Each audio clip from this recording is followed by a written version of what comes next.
Femina Miss India contest, right? Right. So how was it coming in the top 5? And I think you were 4th, right? Yeah, I came 4th, and again, never expected it. The year I went, Lara Datta won. And then I got a call from K. Balachander's office saying we're doing, how do I say it? What we know today as a web series, right? A couple of episodes and the whole show is over. It was like a Todar Kadai there, not a mega serial, just about 6 episodes for one story. Ashoka, when I said I lived in this 6,000 rupees paying guest accommodation in Bombay. Yeah. So it was one room, an interconnected, there was one room on this side, a room on this side, and it was interconnected by a bathroom. Okay. So the girl who lived on the other side, she was also a serial actress. Okay. And she told me one day, Red Chillies Entertainment is looking for a girl with very Indian features for a song in this movie Ashoka. And I was like with Shah Rukh?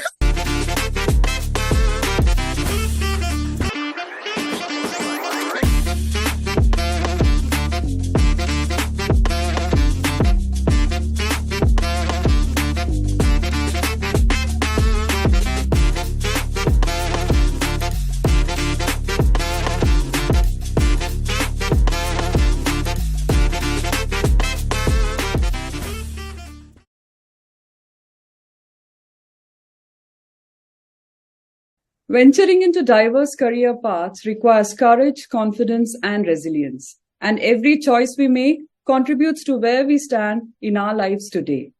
On Beyond Her Story today, we are excited to share the inspiring journey of Gayatri Jayaraman. Gayatri Jayaraman is a woman whose journey has taken her from the glamour of modeling to silver screen and even the depths of scuba diving. Her story is as diverse as it is inspiring, having been a top 5 finalist in the Miss India 2000 contest, featured in multiple ads with top brands, engaged in acting across various genres, and holding the title of India's 2nd female diving instructor. It's not just that, she also balances the roles of being an actor, mother, and so much more with grace. Without further delay, let us dive into this conversation with Gayatri. So welcome, Gayatri, to Beyond Her Story. It's an absolute pleasure to have you here. Thank you so much for inviting me, and it's lovely to be here. Thank you. So we'll start with the beginning of your journey. So from school cultural events to becoming a model. So how did that journey unfold, Gayatri? I think it was mostly due to my height. I'm quite tall. I'm 5 feet 8 inches. And although the girls of today's generation are all really tall, when I was in school, 5'8" was like really, really tall. Yeah. So because I was tall, I got pulled into the fashion show. Okay. They wanted all the tall girls in the class. Okay. So I just went for inter-school culturals, and I was in the fashion show team. Okay. And one of the judges happened to be a model coordinator. Okay. So she met me, although my team didn't win, she met me backstage after the show. And she said, I would really like it if you could send me some pictures, and you'll get a lot of modeling work. And she gave me her card. And till today, I still work with her. Her name is Rukmani. Oh. So they're partners, Ruku and Biju. So she gave me her card, and, I took it home and I said, this is what she said. So why don't we take some pictures? And taking a portfolio and things like that, it's a really expensive proposition, especially when you're setting foot into it and you don't even know if you're going to make that money back. Correct. Today, I think a portfolio, people spend 60,000, 80,000. So back then, I went to Konica. Okay. I still remember I went in a t-shirt and dungarees. And I didn't know any makeup. Even for that school culturals, it was the 200 seniors who did my makeup. And I was in 11th. So my mother put on a lipstick or whatever. I went to Konica, I took a few pictures. I came home. I changed into a blue printed silk sari. I went back to Konica and I took a few more pictures. And, I gave it to her. And I don't think I believed that I was going to even get anything major. Okay. It just, she asked for them, and at home they said, okay, why not? Yeah. Also because my mother had done many ads when I was young. Okay. My mother has a beautiful face with just unbelievable features, and she wears a very, very big bindi. Okay. So she was the face of iTex. Ah, yeah, okay. She'd done a few other print ads.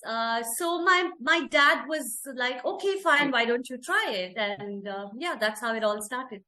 Okay. But did you ever have it in your mind that, when you went for this fashion show or this one, that ramp walk that you did you have it in mind that you would want to take it forward, or it just happened? No, not at all. In school, I was extremely underweight. When I finished my 12th standard at this height of 5'8", I was 48 kilos. Okay.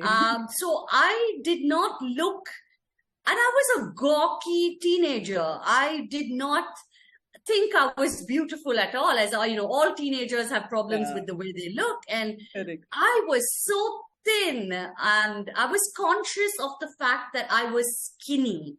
I think size 0 and all that fad is, maybe 10 years old. But when I finished school back in 1997, and when, I started this in my 11th grade, so 96, we didn't know what size 0 was in 1996. And I had my own classmates who were, very shapely and very beautiful.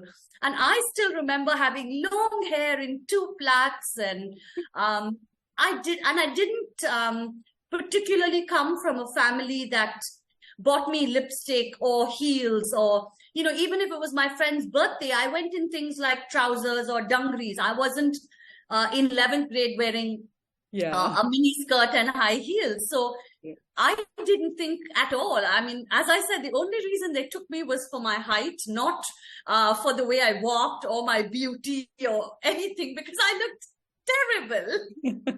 Like you said, I think that's what every teenager thinks, right?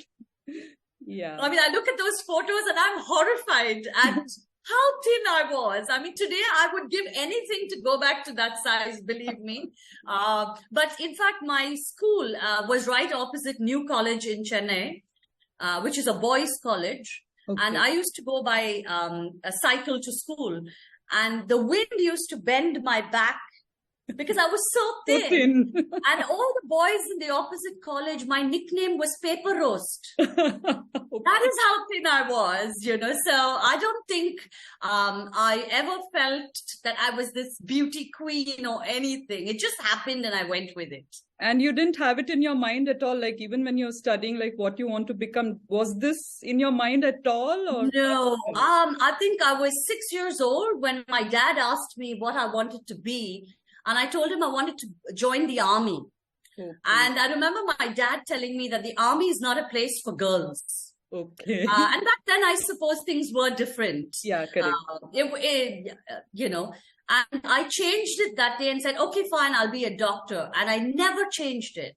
Yeah. I never changed that. I was, I wanted to be a doctor so much to a point where I think, when I didn't become one, despite having the marks, the aptitude and everything, it can be life-shattering for someone. So I had the marks, I had everything, but I didn't get a seat. And I think that was probably the worst time in my life because I was so hell-bent on being a doctor, and it shattered everything for me. And even when I did the Miss India, even when, even when I was doing all these ads and culturals and everything, not for 1 minute, I was not going to become a doctor. Yeah. Okay. Yeah, that's, I think, a surprising start to your career then. Absolutely. And even till today, my biggest regret is that I didn't become a doctor. Okay. But I think no matter what I achieve or how far I go in life, that's never going to change. Yeah, true. I think that's something that was deep inside you, and that's why you still feel it. Yeah. So you spoke about this Femina 2000 Miss India, Femina Miss India contest, right? So how was it coming in the top 5? And I think you were 4th, right? Yeah, I came 4th, and again, never expected it. The year I went, Lara Datta won. So she was actually supposed to have taken part in the same contest in 1999. Okay. But I think I'm not sure whether she got chicken pox or measles or she felt sick. Okay. So she was not able to take part despite qualifying. Okay. And then, so I gave my auditions for the Miss India in 2000. And once I got selected, then we found out through whatever, other people and sources or whatever, magazines, articles, that Lara Datta was taking part in 2000. Okay. And that was a huge shock, because if you had to name the top 10 models in the country in 2000, Lara's name would have already featured there. Yeah. So she didn't need this platform at all. She was already the biggest fashion model at that time. Yeah. So the fact that she was taking part and putting everything pretty much on, like she was risking it, right? Yeah. Correct. If she didn't win the crown, then it would be quite different. Correct. So for us who were just mere mortals, it was quite like, oh my God, she's taking part, so she's already winning. So there are only 2 places left. Okay. And then, I went there and it was very, very overwhelming. It's not easy being in a room with 26 girls, especially at that age. It's worse than the Big Boss house. Biting and controversies, and it's not easy at all. Yeah, true. I can imagine. I mean, if you're saying Big Boss house, I can definitely imagine. It was great fun. I don't regret a minute of it. I learned a lot. It was fantastic. Yeah. But look, I'm sure when I was there, it didn't feel like the Big Boss house. It felt like this amazing adventure. Correct. But when I look back and I have all those memories of what I did and the little fights and the little problems and the fact that I ate only carrots and cucumbers for lunch. I have so many memories of it. And when I look back, I feel like, oh my God, how did I even survive that? Yeah. So from there to acting, like how did that transition happen? No, first of all, I never expected to come in the top 5. It was like, I thought I'd take part and I'd learn a lot, and I'd move to Bombay and be a model. Because before I did the Miss India, I had done so many ads and so many commercials, but they were all for Chennai, for the South. Okay. So if you wanted to do an ad like a Thumbs Up or a Lipton Taza, bigger brands, you were not at all even considered because you lived in the South. Okay. All the auditions happened in Bombay. Correct, so if you didn't live in Bombay, no matter how beautiful or how talented or how amazing your pictures were, it didn't matter because you were not in the running at all. Correct. Yeah. So I think for me, it was that I would do well in the Miss India. I would learn. I would have that platform. And then I would move to Bombay and become a model. Okay. And to me, even though I had done commercials and ads, I wanted to be a ramp model. That is what I was more interested in. Okay. So once I came 4th, I shifted base to Bombay. I took up a little paying guest accommodation and, it was great fun. And, the responsibility of having rent to pay, and every day was auditions. Meeting people and showing my portfolio and hoping to get an ad because I needed to pay that rent. Correct. You moved home with all this gusto. You couldn't call back and say, Mama, I need 6,000 rupees to pay my rent. Yeah. You wanted your parents to believe that you were doing it. You were making it. Yeah, true. But every audition I went to, even for the ramp shows, in fact, I'd like to go back a bit, that even after the Miss India, so every year the top 5 people in the Miss India get to go to Dubai for a fashion show, which happens pretty much, it's the first show after the contest, like within, say, 2 or 3 weeks, you go. And it's choreographed by a very famous person. And so in my head, I was like, okay, I came 4th, so I'm definitely going for this show. But when the time came, he told me that I don't have the face for a ramp model and you should do cinema. Go to the South and do South movies because you have such a round face. I mean, I don't think he meant it as an insult, but it was shocking for me. Yeah, because you wanted to be a ramp model. Yeah, I just assumed I had my place because I'd come 4th. Correct. So I was not taken for that show. Because I didn't fit the bill. So I think that was my first reality check when I realized that, oh my God, it's not that easy. There's politics even here. And every time post the contest that I went for an audition, I was always told, oh, you look like a South Indian actress. You know, I did do some work, but I won't say that I did a tremendous amount of work in Bombay. At least I didn't achieve what I set out to achieve in terms of the number of ads and ramp shows that I would have liked to have done. Perhaps it's also the fact that till today, I'm not a networking kind of a person. I'm a very private person. And like if I'm invited for a party, I think whether I really want to go, do I know this person? Like I don't go to parties to network and take numbers down, and I can't do it. It's just not the way I'm built. So, so I did a lot of work. I did 3 Roses. I did Lipton Taza. I did Thumbs Up, which was a big thing for me with Sunil Shetty and all of it. But I didn't become a successful ramp model. And at that time, every coordinator in Bombay was coordinating for heroines in Chennai.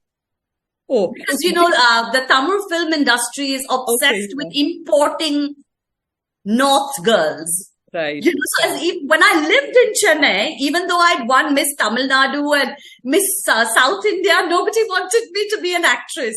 But the minute I was a Bombay girl, they were like, oh, Bombay girl who speaks Tamil, bring her. You know, and so it was just irony that I was introduced from Bombay as a Bombay model in Tamil movies when I've been brought up in Chennai, all my life. So I just did. One of the coordinators said, "Why don't you meet this person?" And they're doing this movie. And I said, okay, I'll meet them. But I didn't take that movie up. It was opposite Prashant at that time. I didn't take it up. And then I got a call from K. Balachander's office saying we're doing, how do I say, what we know today as a web series, right? A couple of episodes and the whole show is over. It was like a Todar Kadai there, not a mega serial, just about 6 episodes for one story. So he said, we're doing this and I'd like you to act in it. So my parents were like, it's K. Balachander, you should do it. So I said, okay. And I took it up and we shot in a little village. And then I did one, it was called Niral Vilayate. And then I did a second for the same production house and it was called Arikaveshti. And while I was shooting one of them, Mr. Balachander's friend was a very famous Kannada director called Nagabharana. And he's a national award winning director as well. So he came to the set and said, look, I'm making this movie about cancer and it's an art film and I need someone for the lead and I'd like you to do the lead. And that's how my first movie happened in a language that I didn't even know. How did you manage? I think Bharna sir was, I think perhaps like a Sanjay Leela Bhansali. He's a school in himself. Yeah. Working there was like learning every day. He had instructed even the man who gives you water on set that you will not give her water if she doesn't ask for it in Kannada. Okay. Nobody was allowed to talk to me unless I spoke in Kannada. Okay. So yeah, they sent me the dialogues more than 2 months before the shoot, Okay. and I hired a Kannada teacher in Bombay who would come and help me learn the lines. And I think within the maybe 15, 20 days into the shoot of that film, I was speaking fluent Kannada. Wow. Only because everybody made sure I spoke in Kannada. It was fantastic. I learned so much, but everything was new. I'd never been on a film set, even as a spectator before. Yeah. Okay. So it was great. Okay. And that film received a lot of awards and accolades, right? Yes, it did. It was very, very well appreciated in film festivals and even in the commercial circuit. Yeah. Even though it's an offbeat film, it did very, very well. Neela, that's the name of Yeah, it. it's called Neela. There's me, there's Anant Nag, who's such a veteran actor. And everybody used to tell me that you need to come half an hour early and rehearse the scene, because if you take more than 2 takes, Anant Nag sir will just leave the set. Okay. But in reality, he was just the nicest man ever. But I think they all have frightened me so much I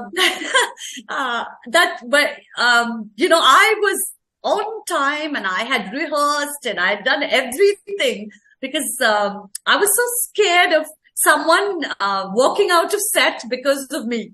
Yeah. But yeah, it was a great experience. There was Sharat Babu sir. There was so many people that I worked with there. And I don't think I ever got another film like that, where I was showcased so beautifully. It was about, I don't know, the story was beautiful. The aesthetics were beautiful. The songs were beautiful. It wasn't about costumes or hair or clothes. It was about the character. Yeah. And just like in Tamil, till today, if I walk on the road, people don't remember that I'm Gayatri, but they'll still know that I'm Manjakattu Paina. The same way in Karnataka, everyone knows me as Neela. Yeah. Yeah. So, yeah, it So was you've a great done, film. you've done many multilingual films like Tamil, Kannada, and I think you've also done a song in the movie Ashoka. How was that?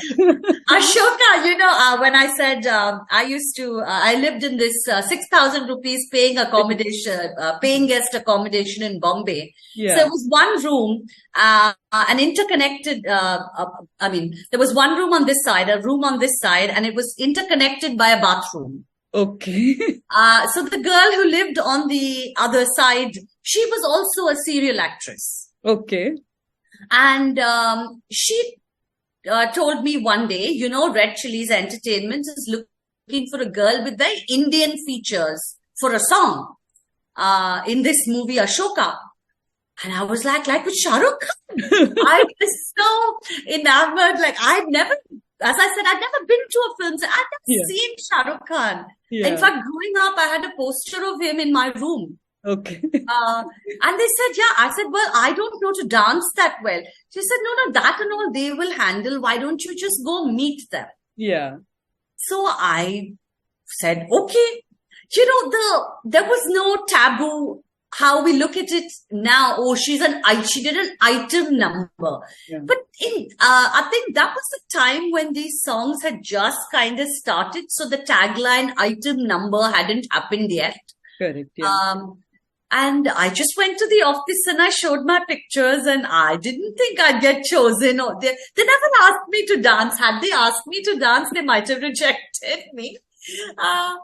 But yeah, I met them and they said, okay, fine. And I still remember I got paid 20,000 rupees for that song. Okay. And how many days of shoot was it? It was meant to be 3 days of shoot. Okay. And the entire crew and technicians, we took a train from Bombay to Jabalpur It was shot in the Marble Rocks in Jabalpur. Okay. And once we reached there, I think Kareena Kapoor had a fever, so she didn't show up for 2 days. So it was like this huge party. We were all in this hotel with a swimming pool, and I remember playing carom and jumping in the pool and playing water polo with the entire cast, including the producer and Santosh Shivan. Okay. Working with Santosh Shivan is enough to make me faint. And here I was playing water polo. It's great. I learned to play cards on the train with them for the first time. And I remember making 18 rupees by the time I reached Jabalpur. So yeah, it was great fun. And I did it just on a whim. And of course, the shooting was really hard because despite what many believe, I'm not a very good dancer. At least I've never learned Bollywood dancing. So dancing on a little raft in the middle of the lake was like my nightmare come true. And I think Brinda Master, poor thing, must have like thought, where did they catch this girl from who doesn't know to dance? But she worked really hard and I have great memories of that shoot. Okay. And of course, Santosh Shivan will make a dead rat also look gorgeous. So I had no doubt how I'm going to look. So, yeah, it was a fantastic song. And the only sad part is I never got to see Shah Rukh Khan. Yeah, I was about to ask you that. I really thought he would come for the shoot. I met Kareena Kapoor, but not Shah Rukh Khan. Yeah. Yeah, some other time maybe. Yeah, some other time. Okay. So after this, you played many roles in the South movies, right? Right. So I did. Was it mainly Tamil or? No, I started with Kannada, as I'd said, with the art movie. And then I was obviously more comfortable in Tamil because I'm very fluent with Tamil. Correct. Yeah. In many ways, I think that was one of the mistakes I made. Again, at that time, I didn't come from a film family. I didn't know. Whatever I've done only by trial and error, and most of them being error. Then, I wish I had taken up more Kannada work at that time. Yeah. Because I had this platform of having worked with one of the best Kannada directors. Yeah. And I had gotten such amazing offers in Kannada. Okay. But yet I chose to do Tamil because I was better at the language. I could stay with my parents and work. And although I don't regret doing that movie, I just, once you let go of offers when they come, then you've gotten busy in another language, they've found somebody else. Correct. True. And they were some really good movies that I let go of. Okay. Because I chose to do Tamil. Okay. So when I came to Tamil, I did my first movie with Prabhudeva. It was Manade Thridivittai, and it gave me the name of Manchakattu Maina, which is probably why I'm still able to work. Okay. Because that recognition didn't leave. Okay. People, despite how many ever roles or movies I did, that tagline never left. Okay. Until today, people remember that song or the comedy from that movie. So the fact that I get work till today is probably because of that one movie. Okay. Once that movie was done, then, I did Vasigra with Vijay. I did April Madhatil with Shrikant. And I don't think my career ever went like flying like an aeroplane. It was kind of stagnant. It didn't really go up the way it goes up for many actresses. Yeah. But it was okay. I mean, for me, everything was a new experience and I was quite happy. You were enjoying the process. It's fun. Definitely, it was fun. Yeah, okay. So then what is it that made you take up scuba diving? How did that come about? Yeah. So I learned to swim at 6. I've always loved the water and, I love to swim. Okay. Period. I think in early 2000s, I had gone on a holiday. Okay. And they said, we have diving. Would you like to try? So I said, yeah, sure, let's try. And I did my first dive, and I just fell in love. I'd never experienced something like that. It was literally love at first sight, and it was just wonderful. It was like a little miracle for me. Yeah.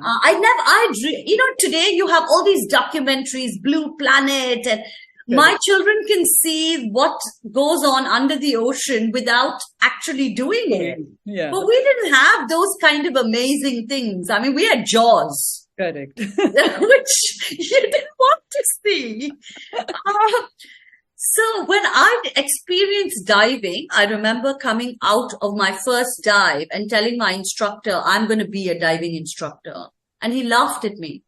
Because here was this actress who's like, what nonsense? Like, she's going to give up earning lakhs and being famous. She's going to take up diving. Like, really? He laughed at me. But in my head, I was actually serious. Yeah. Because as I said, movies was fun for me. But if you asked me if I'd really enjoyed the art of filmmaking or the seriousness or, I want to showcase my acting skills, it was nothing like that. For me, at that time, it was, oh, great. Fun. It's fun. I'm making money. I get to wear different clothes every day. It was fun. So diving, ever since I did that first dive, it was an obsession. So as soon as I came home, I sat on the internet and I found out what's the first course? How do I get a diving license? And I realized the fastest way for me to do it was to go to Goa and do it, because Chennai to Goa was one flight rather than go to Thailand or Malaysia. True. So the next break I got, I was off. I took off to Goa and I did my first course there. And I had my license. And then I had like this plan every month. I want to go to, say, Indonesia.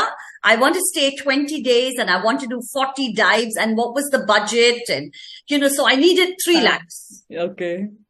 And the first movie that would come my way, and if the signing amount was, if my pay for the movie was 3 lakhs, okay, I'll sign it. Because so movies became a way of paying my diving bills. Yeah. And diving is an extremely expensive sport. Yeah. You need hotels and flight tickets, let alone the cost of diving and buying your equipment. Correct. And for me, it was all about making enough money to support my diving hobby. Yeah.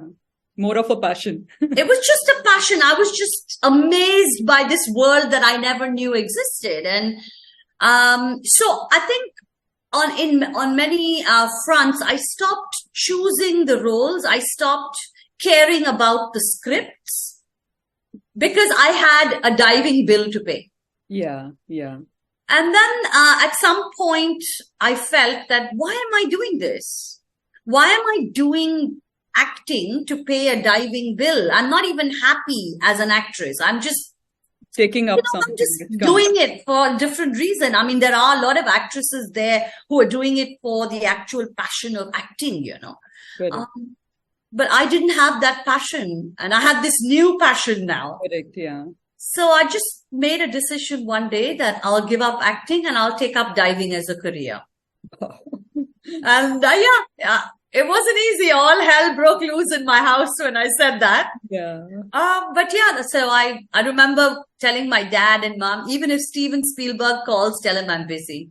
And I left. I just left, and I became a diver. Wow. That's actually a shift which I'm sure, nobody would expect, let alone your parents. Yeah, no, my parents could not. One is they could not understand, because everybody wants to be rich and famous and, in the movies. Yeah. So you've got that. Why would you give it up? True. One was that. And the second thing was, if you're going to give it up, then do something like a normal job. Who dives? What kind of a job is diving? See, today, diving has really opened up in India. Correct, yeah. You have a lot of youngsters diving, whether it's for fun or as a career. But in early 2000s, I became a diving instructor in 2005. So back then, like, who dives? Like, you only dive in some documentaries and they're all foreigners. Yeah. Indians don't dive. And it's not the first thing was, it's not a job. Yeah. It's Because like for hobby you do. Yeah. Because for parents, only doctor and engineer and lawyer are jobs. Correct. I mean, I remember my mom saying, it's so dangerous. And I said, Amma, but walking on the road is dangerous, I'll get hit by a water lorry and I'll die. Yeah. And she said, well, at least I'll get a body. I was so shocked. I said, wow, who says that? But that was the level of shock that my parents had to go through. Yeah. They were not prepared to, my dad would say, you'll become so dark. Who will marry you? It was. I can imagine actually the parents' concern from their point of view. And it was, I came from a very conservative South Indian Brahmin family where you didn't wear shorts in the house, let alone a swimsuit all day, So I took a fair bit of convincing, and I think my sister managed to convince my parents, saying, let her do what she wants to do. And I still remember my dad telling, so I went to Malaysia. That's where I went to get my the first professional rating in diving, which is called Dive Master. Okay. So you're more, rather than a teacher, you're more like an underwater guide. Wow. Okay. That's the first level of being a professional diver. So that's what I went to Malaysia. So I did that. And then when I came back to Chennai and I got offered my job in 2005 in Andamans. Okay. And my dad told me, don't you think you should get married, settle down? Who are you going to find in the Andamans? A fisherman. I was like, Dad, like Andamans has an economy. There's not just fishermen lie there, It's no longer Kala Pani. Yeah, true. You could, my dad had never been to Andamans. All he knew was that there was a jail there. Yeah, true. And as luck would have it, I went to the Andamans and I worked there for several years. After a couple of years, then I did the next level and I became a diving instructor. And I continued to teach there. And they were happy to have me because they had to pay so much and hire foreigners. Yeah. Okay. And here was this Indian girl, no work visa required. And, you didn't have to go to Shastri Bhavan and sign papers. And there was an Indian girl, let's grab her, easy employee, Yeah. But those were definitely, if I had to say what was the best part of my life, I'd say the time that I was diving was by far the best part of my life. Yeah. And I think it was an unfortunate accident which stopped this, right? Like, no, I think, I stopped diving when I got pregnant with my son. I mean, I got married. I continued to teach. Okay. In the Andamans itself. I got married in the Andamans. You found a husband in Andamans. I found my husband in the Andamans and married him in the Andamans. So we got married in our office, basically on the beach. Post that, when I got, a few years later, when I got pregnant with my son, obviously you can't dive and be pregnant. It was a conscious decision. But at that time, I always thought I'd get back to diving. I never thought I was going to end my diving career. But once you've had the kids, then you want to give them the best chance at life. I want them to go to the best school possible. When you look at the Andamans, Port Blair does have some good schools, but all the diving takes place in Havelock. Havelock is a small island with one government-run school or possibly two, and most of them are Bengali medium. Okay. And if you're not Bengali, then that doesn't work for you. Okay. So I wanted my children to have a better education, and you want them to be exposed to the kind of childhood that you had. Correct. Although it sounds fun to raise a child on a little island, when you do live there and realize the lack of medical care, there's one little government hospital, and to raise a child on a remote island is definitely not easy. Correct. So I had to make a decision, and I have dived now I'd been working as a diver for over 6 years, and I thought the time was right to have the children and raise the children. And, maybe I can, you go back to diving when they are older, or, Yeah, true. I'll keep diving for myself on holidays. I never thought that the diving would come to a end. Yeah. But yeah, it was a conscious decision to have the children and stop diving temporarily. Okay. That was for how many years, like you stopped? I think, yeah, I haven't dived since I think my last dive was when I was pregnant with my second child. Okay. And she is 9 today. Okay. So it's been 10 years. When my daughter was about 3 years old, that's when the accident happened. And, I've not been medically cleared to go diving again. Yeah.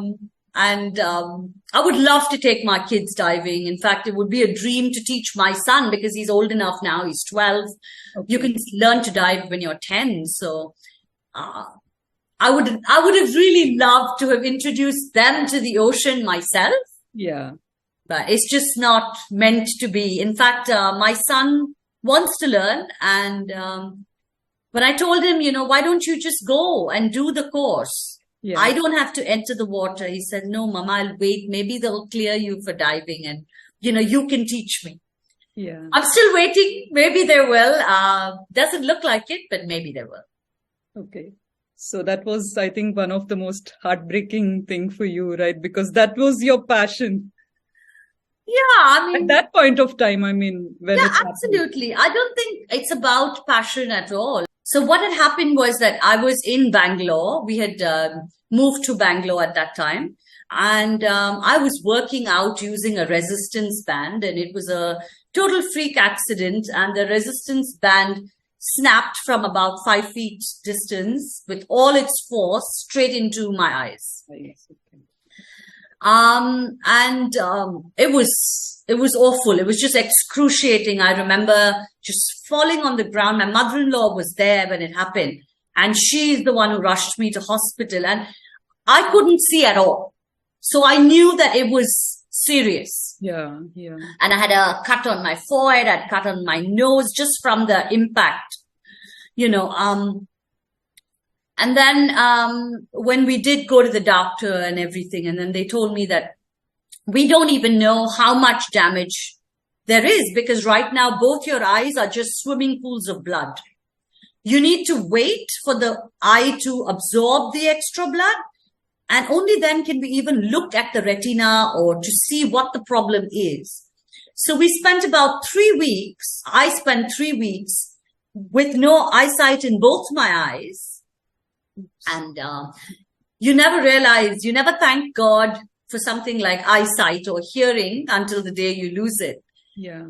And I did come home and I cried for a bit, but at the back of my head, I don't think I believed that it was going to be permanent, Okay. I just thought, okay, it's an accident. Surely this has happened to many people and it's going to get okay. Yeah. But those 3 weeks, I was just sitting on hot coal because I wanted the doctor to tell me that it's going to be okay. Yeah. Yeah. 3 weeks later, although both my eyes did have some issues, over the next, let's say 1 year or so, my left eye made a complete recovery, 100% recovery. Okay. And my right eye made a 0% recovery. Okay. It was just a freak accident, and it was, but when you've gone through 3 weeks with both your eyes not working, you are so grateful for 100% in one eye. Yeah. And I lead an absolutely normal life today. I mean, I do have some issues because you need 2 eyes for depth perception. Yes. The fact that I didn't have vision at all for 3 weeks, and then I got 1 eye back, it was a very gradual process. It didn't happen overnight. But at least to be told that, your left will recover, just be patient. At least that was enough. And it did get better. And you have one eye to see. And for 3 weeks, I couldn't even see my daughter or my son. And I remember my daughter's birthday being around that time. And I couldn't even choose a birthday dress for her. I couldn't do anything. And it was a very, very dark time. And it's normal. I mean, everyone would feel depressed. Your kids are young. How are you going to raise them? I think if you are going to be blind, maybe it's better to be born blind and not know what you're missing, to have it and then have it snatched away is probably very, very cruel. Although when you look at it, you can't tell the difference at all. I think that was also one big boon, because I had acting and then I had the diving. And now that I couldn't dive, I could still act. But had my eye not looked the same, had I looked like I had suffered a major injury, then I might not have been able to act again. And then I wouldn't have known what to do with my life. But now every year I do deal with complications. This year we've done 2 surgeries. And we're just doing it to handle complications. I won't say that it's been an easy journey, but I think when you've got young kids, you have no option but to pull yourself up and get it together. And just say, you know what, there are people worse off than me. There really are. I mean, when the accident happened, especially in the initial stages, I had to go to the doctor every alternate day, because they needed to check the eye pressure and so many complications. Every alternate day, I was in that hospital for half a day.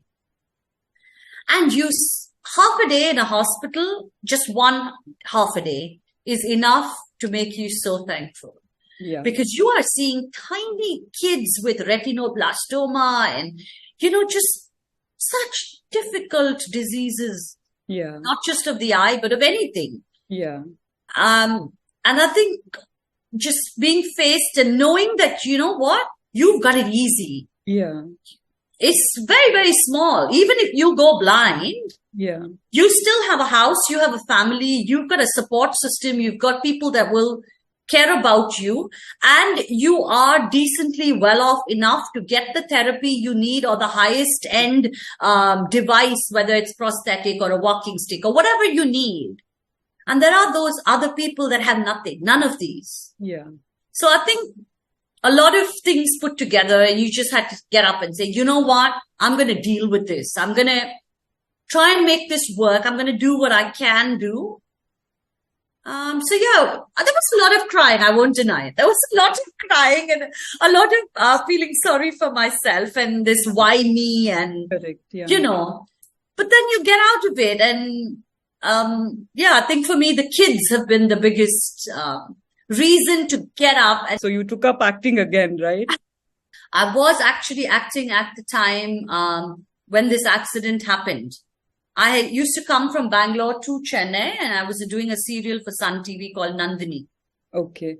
So I had started acting before this eye injury. I just maybe 4 months before that started acting. Okay. And this happened when I had gone home for 2 days for Ramzan. I went back to acting.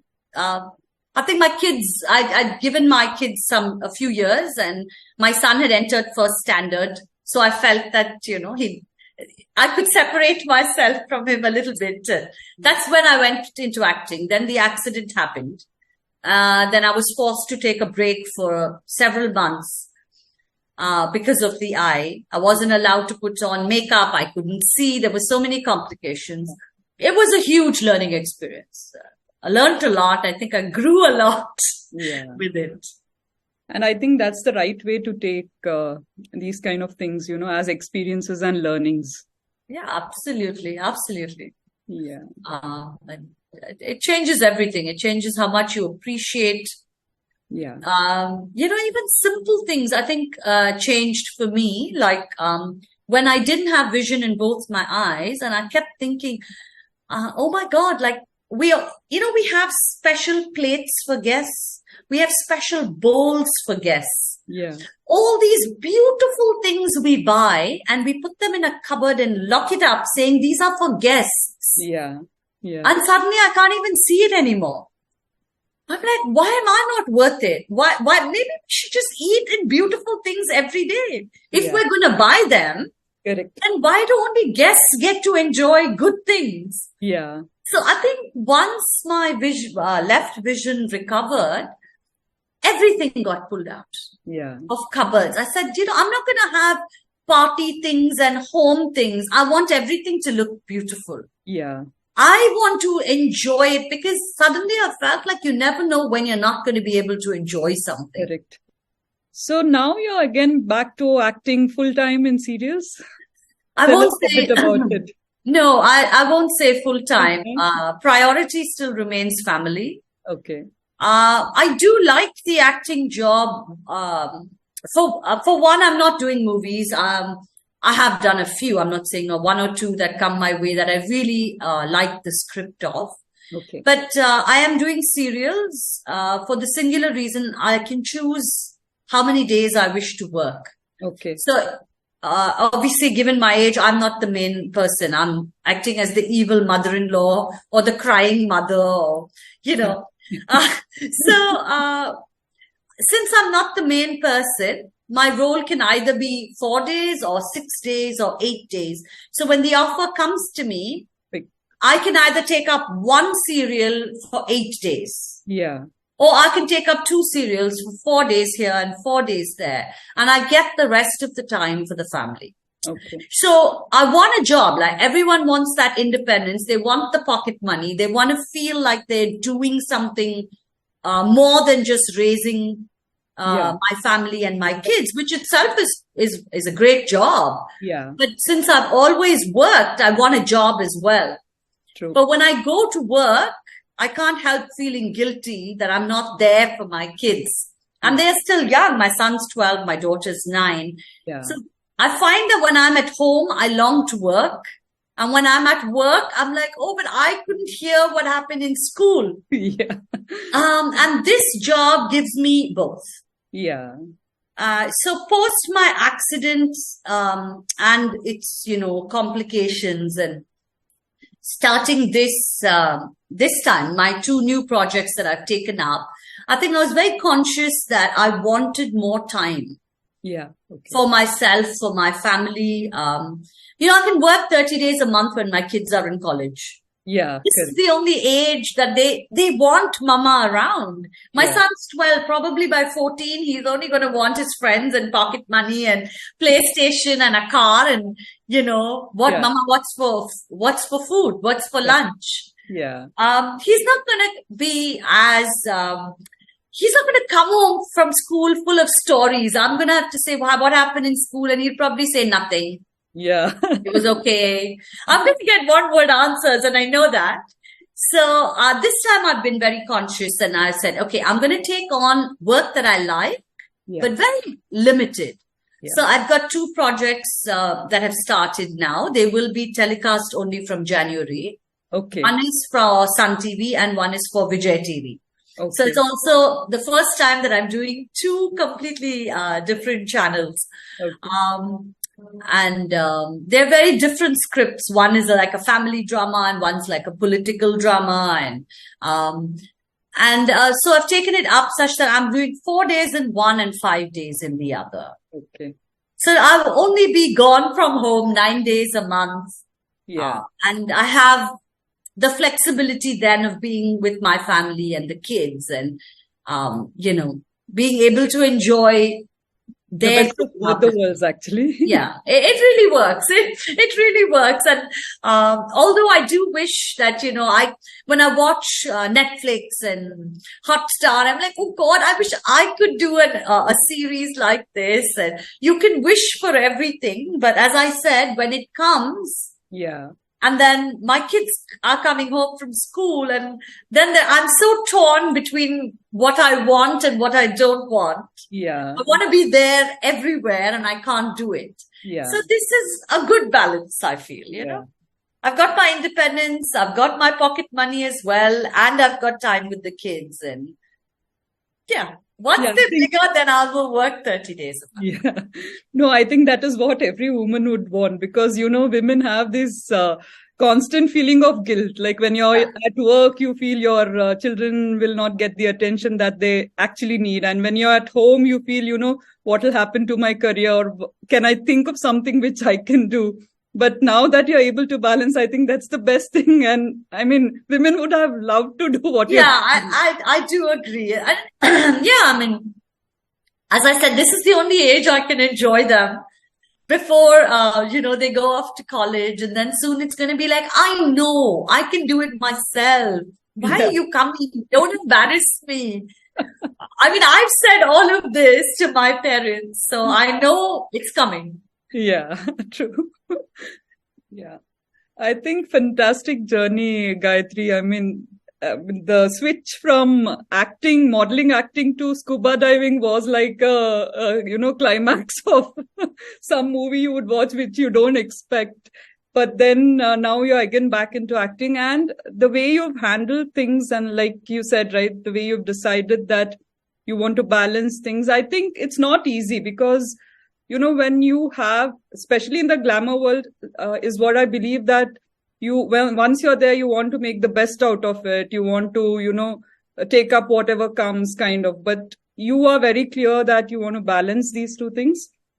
And I think you're doing it beautifully. So such a nice conversation I've had, because to be very frank, for us from far, glamour world and all that is what we see on the papers, or what we see, read on the newspapers, or what we, see on TV and all that. But the behind the scenes, I think it's when you speak to people like you come to know so much in depth.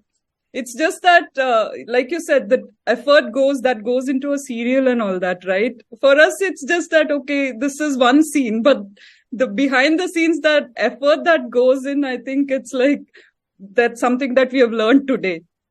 And absolutely, it's a lot. Much goes into it. Yeah. So, thank you, Gayatri. Actually, before we go, we'll just have a short rapid fire round. Just small. Oh, okay. Sure. Sure. Ready? Yeah, ready. Yeah. Which is your favorite genre of movies that you watch? Crime. Wow. Have you crime and I love crime movies, and I love hospital things. So I love the Grey's Anatomy and the Chicago Med. I'll watch anything to do with medicines, unless it's viruses. I can't deal with. After COVID, I can't watch the latest Kala Pani and all. The minute I know it's about a virus, I want to switch it off. Yeah. I don't want any more virus and COVID. Yeah. But I love medical dramas, and I love crime movies. Have you acted in any crime? No, I've never even played a doctor. They keep calling me and offering me policeman role. Okay. So doctor roles also you haven't done? Nobody offers me a doctor role. I'll be so happy to do that. Or even a nurse, ward boy also I'll be ready to do, but nobody gives me that. So you should send them the snippet of the interview, I think. Okay, I think you've answered the second question. My second question was if you could play any character in a movie. Oh, in a movie?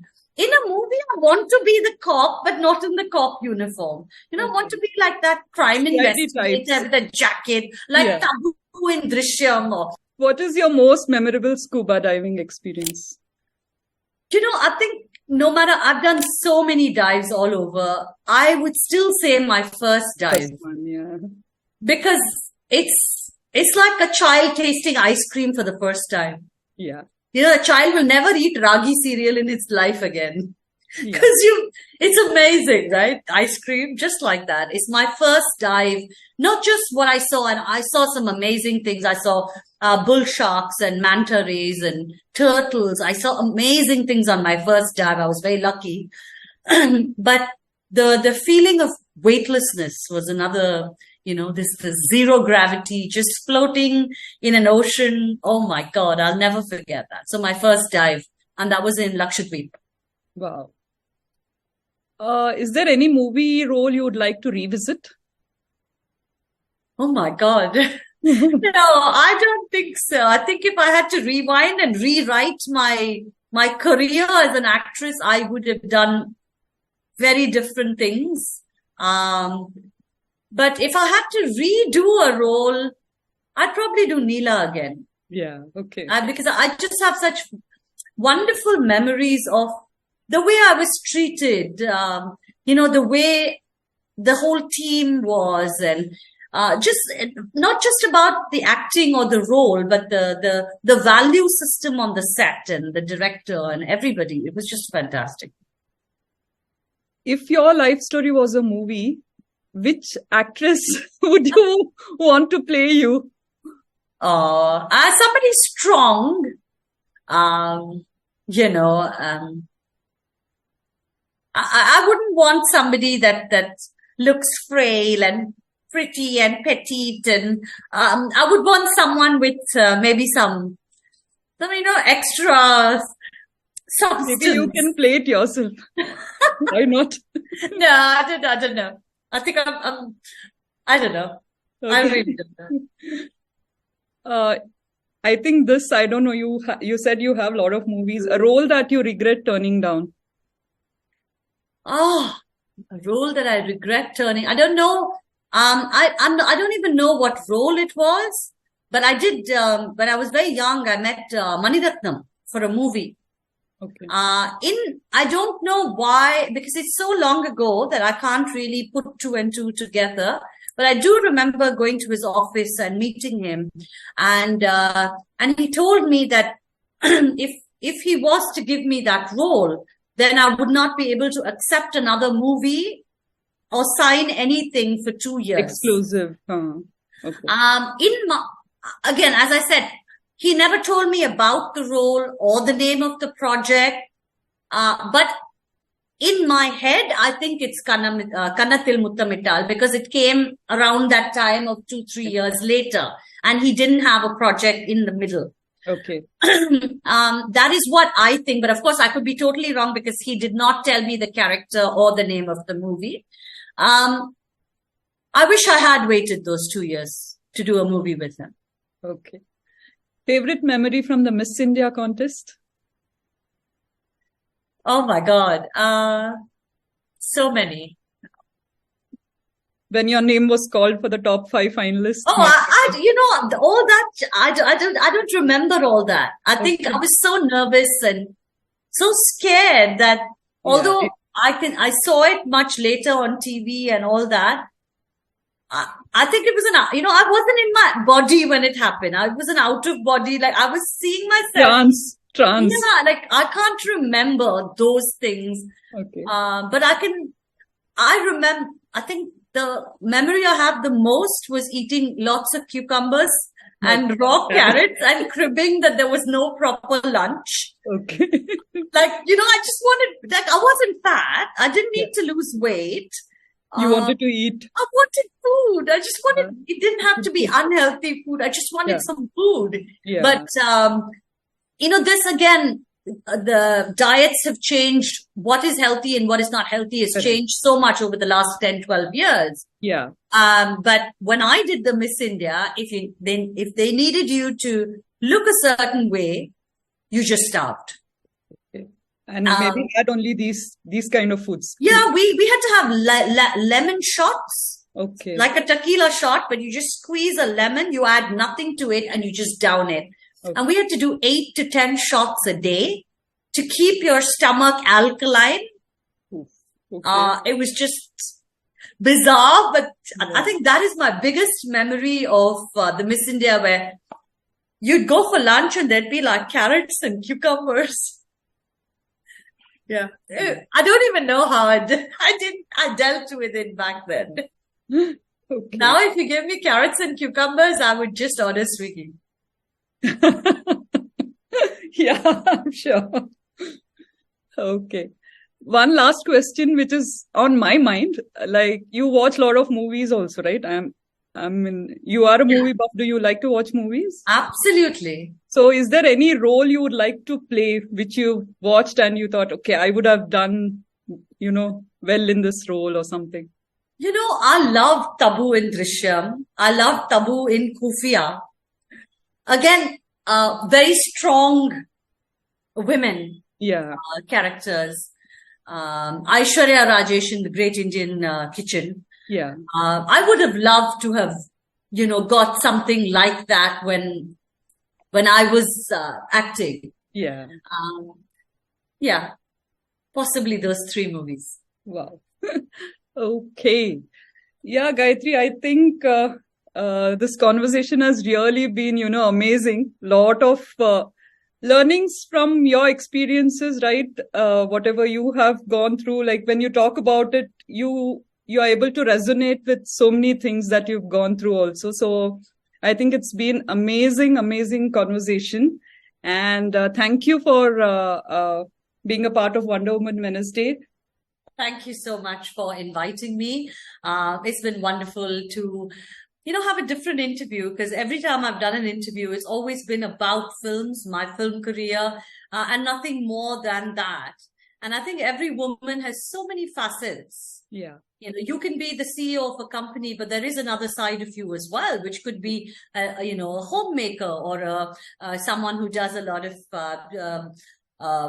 charitable work. Every woman has so many sides to herself, and all my film interviews have only allowed me to showcase the one thing that I have done. And so this one's been a great relief.